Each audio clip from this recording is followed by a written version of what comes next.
Casual Academy MMA. Join us as we dive deep into mixed martial arts history for every UFC, WEC, Pride, and Strikeforce event. We'll examine the fights and fighters of the past, reviewing the eras, techniques, and revolutions that made our beloved sport the phenomenon it is today. Without further ado, let's watch the fight. Let's get it on! Hi, guys. My name is Nathan Karimi. What's up? I'm Kevin Zimbelman. Welcome back to another episode of Casual Academy.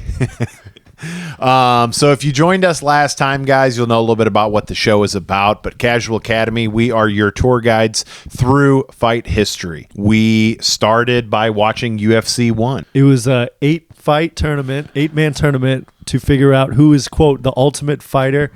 These were the accolades of the 8 competitors. You would have never guessed it by looking at most of them. There was a Brazilian Jiu-Jitsu world light heavyweight champion in Royce Gracie. There was the 1993 Savate heavyweight champion in Taekwondo, an IBF cruiserweight champion, a legitimate boxer, a world heavyweight Savate champion, a WKF Kempo champion, which is a style of karate, the number 1 ranked shoot fighter in Japan, a pro sumo 3-year Japanese champion, and then last, a WKA and ISKA heavyweight kickboxing champion with like 66 knockouts. I don't believe any of these accolades. I kind of don't.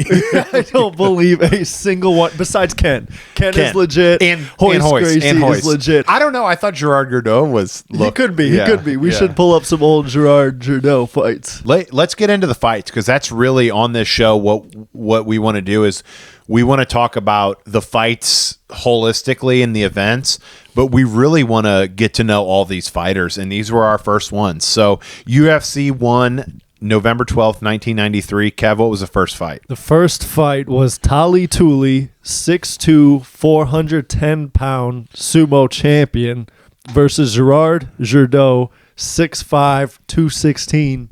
What was he? He was the Savate, right? Heavyweight Savate champion. This fight couldn't have ended more hilariously. Yeah. It was Teila Tuli going for the slowest like double leg grab just to get kicked in the face after missing. Basically fell to his knees and like was struggling to get up. Yeah. Just to eat a front kick to the face, or not a roundhouse kick to the face, and his tooth goes flying out, and they call the fight. Yeah. It is so funny that the first ever UFC fight ends in an illegal strike. Yeah, but it was not illegal then. Right, but it would be considered now. Which they remind us 17 times throughout the broadcast. Now remember, guys, none of these moves are illegal. This is a no-holds-bar competition.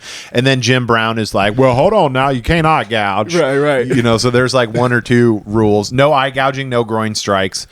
That fight was absurd, and it ends. It's like the most shocking ending, because and they didn't know, the refs and the judges, there's no judges, right, couldn't decide if it was over or not. Yeah, they didn't call it. They kind of just let him the see if he could recover, and then they kind of asked the corner, like, is he good to fight? And they were like, no. And then that's how they called it. And they just let them leave the ring. They didn't announce it. They didn't announce a win. If they did, the microphones weren't on. So whenever Teila Tuli, or whatever his name is, was on the ground, Gerard Gordeau steps back to wind up on this kick. Yeah. And blast him in the face. And one of the announcers is like, well, a little bit of hesitancy from so-and-so. It's like, no, this dude was just winding up to just rip this guy's face. And that was it. There was about 13 seconds of fighting, so not much to dissect. Fight number 2, what do we got? Hey, I am Kevin Rosier. I'm the 5-time world kickboxing champ. I'm going to win this tournament.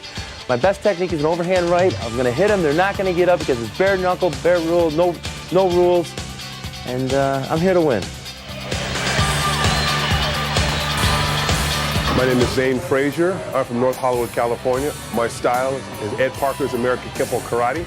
And the reason I think I'm going to win is that God's going to give me the strength and the courage and to do all the right things at the right time, and that's going to be my advantage. Kevin Rosier was only 265? Yeah. No. Kevin Rosier record going into this is 66-8, with all 66 wins coming by knockout. He has an impressive record of 66-8, all 66 wins by KO. And it was a karate expert is what he was tailed as. And it was the most barbaric clinch fight. Like, I don't even know how to explain that. First of all, he does this really awkward bounce where he kind of jumps up 3 or 4 times and then charges his man. And he's just throwing these haymakers. Completely gassed out. Zane Frazier gets a little momentum, who comes back and just starts wailing on Kevin Rosier inside clinch. Kevin Rosier just absorbs this like the blob he is. Yeah. And then after Zane Frazier gasses out, they just, flip positions. I was going to get into a little bit of wrestling that I don't think they know that much about. But Zane Frazier points to the middle of the octagon for the fight to take place and then changes his mind and just basically goes and lays back on the fence. And then Rosier just beats him to smithereens and then stomps his head six times. Stomps his head, and they throw in the towel. Yep. Very little skill in that fight.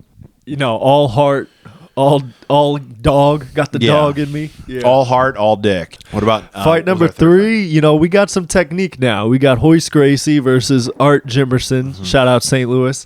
My name is Royce Gracie, and I'm from Rio de Janeiro, Brazil, and I live in California right now.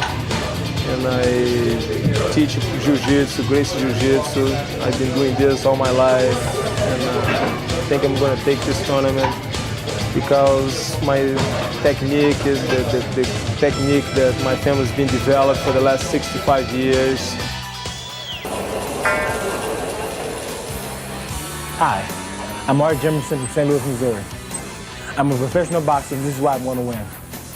Being a fighter, I punch hard, I'm fast, and I'm quick. You can't hit what you can't see. Think of how ridiculous this is that Art Jimmerson came to this fight with a boxing glove on one of his hand and shoes on to fight Royce Gracie, Brazilian Jiu-Jitsu expert. Royce gets him in top mount and the guy couldn't do anything. He just tapped without Royce putting him in any sort of submission or nothing. He's just holding Royce behind the back, which is a good stall tactic if there was a ref that was going to stop it. Right. Nothing happens. He just realizes I'm not going to get out of this and gets up, and that fight's over. Fight number 4 was Ken Shamrock versus Patrick Smith. Hi, my name is Ken Shamrock. I'm fighting in the Pancrase organization out of Japan. I go 1 week each month and fight over there. My style consists of feet fighting, fist fighting, and ground technique. I think I'm going to win this fight because I am well adapted and I have many tools to go into the ring and use. I can fight on the ground and I can fight standing up. So I think this is my chance to win.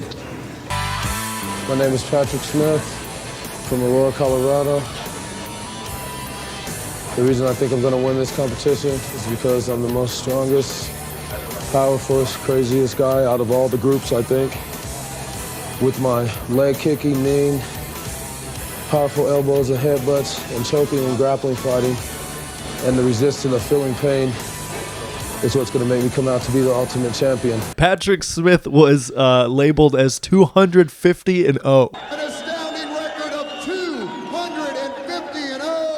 Jesus. There's no way. Yeah, because we happened to witness him be 250-1, Yeah. From the moment Shamrock walked out, you just kind of oh shit, this guy's actually kind of a badass. Yeah, he's mean mugging and he's got the towel and it's the first time where someone feels like a star. Obviously, he'd had experience in other organizations before. To start things off, Ken got double underhooks, bear hug, took the guy down. Right. Went immediately for that heel hook, and it was kind of game over. Yeah. There was some beef or some kind of shit talk back and forth afterwards, but and one of the announcers said, well, there's no glory in winning by a heel hook. nobody wants to lose to a footlock. Patrick Smith had no idea what to do on the ground. I mean, Shamrock had the heel hook in, and he was just trying to elbow Shamrock's other shin. Fight number 5, Gerard Gordeau versus Kevin Rosier. Now, mind you, they're fighting again on the same night. Ladies and gentlemen, please welcome back our first pair of winners from the first round. You know, this is a tournament style. Probably and each fight's like 2 minutes, so this is probably about 35 minutes later. Right. Gordeau's right hand is completely broken. He looked good, man. Gerard Gordeau looked solid. Gerard Gordeau, like, I thought was in my opinion, was the closest thing to like a modern UFC fighter. He looked like he had like technique to his strikes versus people who are just mauling.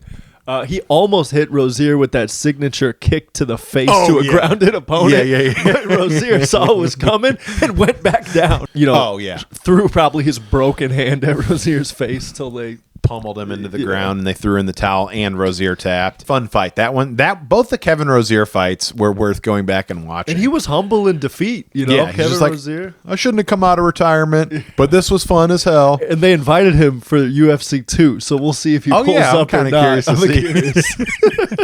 Fight number 6 was Royce Gracie versus Ken Shamrock.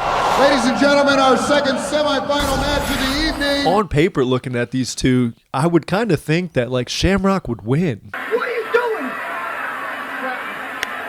And it's not like Royce was impressive versus Art Jimmerson. He got mount, and I agree. If I was like betting and it was 1993, I would have bet on Ken Shamrock. It gets to the ground. Yeah. Ken goes for his heel hook. Right. Royce just completely recognizes that and then hops over into mount, ends up taking Ken's back, getting into like a backside control, getting what looked like a rear naked choke in, but I'm not going to, I don't know what that choke was. It was like a rear naked bulldog variation. Yeah. Like, I don't know. I'm surprised Ken couldn't fight that off, to be honest. It wasn't like a super,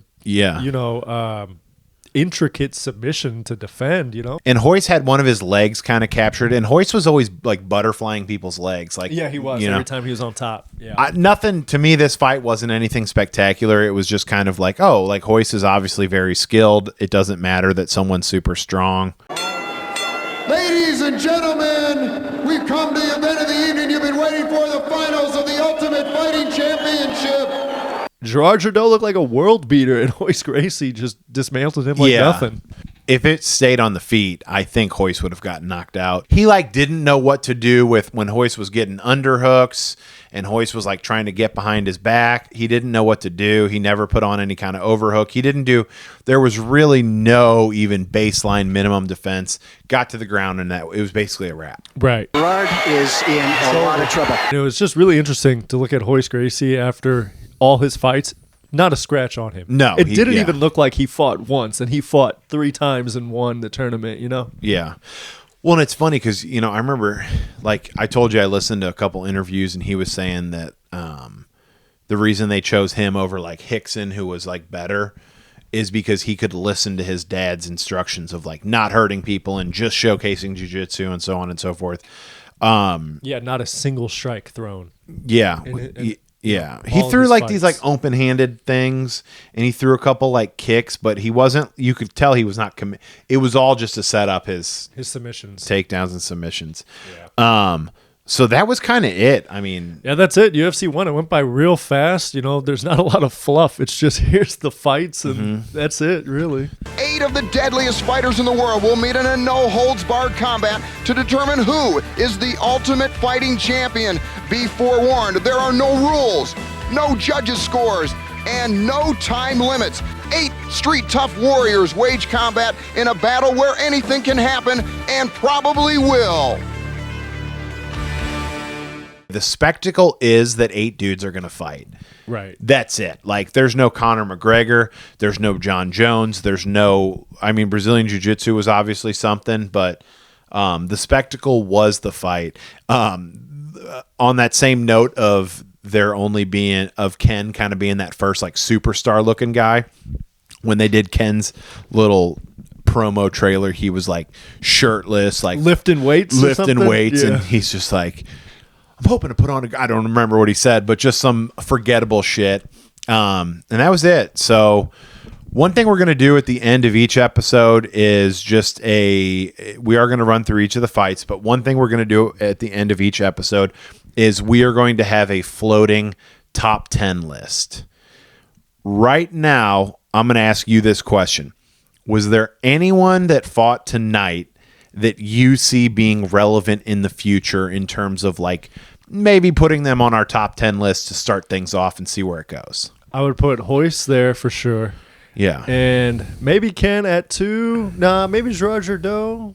I don't know. Yeah. The thing is, I do want to put Gerard Gordeau up there to be like, could this guy beat Gerard Gordeau? Yeah. If he's not like even in UFC 2 or 3 or not. No, you're absolutely right. Like Kevin Rosier, fun guy, nice to watch, like this big, massive blob caveman looking creature to just like swing and get gassed and interview afterward. It was just funny. But in terms of like fighting, quite frankly, I agree with you. I agree that it was Royce Gracie, and instead of Ken Shamrock, I got to say, I thought it was Gerard Gordeau. Well, he was number 2 anyway. He was number 2. You're very right about that. But unfortunately, we know where things go, and we know that Ken Shamrock. We don't know about Gerard Gordeau or what his career looks like, but we know that Ken Shamrock obviously made an impact in the UFC. Should we do awards? Yes. Okay. So, knockout of the night for me, absolutely the first fight. Gerard Gordeau gets knockout of the night over Teila Tuli. Yeah, just a step back kick to the face, tooth flies out or whatever. What a perfect way to set up like just the brutality of what this card is, Yeah. So $50,000 to Gerard Gordeau. It's 1993, so just hold on to that and put it all on Apple when that comes out. Yeah. You'll be a trillionaire. Submission of the night. There was a couple. What did you have for submission of the night? I think it would just be Royce getting it, the rear naked choke on Ken. Just because, I don't know. Ken Shamrock went for the heel hook on a guy who doesn't know what a heel hook is. And Royce Gracie got top mount. Well, it could be just the top mount submission. You know what? I'll give it that. Just that. Royce Gracie on top mount, not even having against a our submission Jimmerson. Yeah. Okay. I'm gonna give it to Gracie versus Gordeau or Gordeau, just because I was pretty impressed with Gordeau.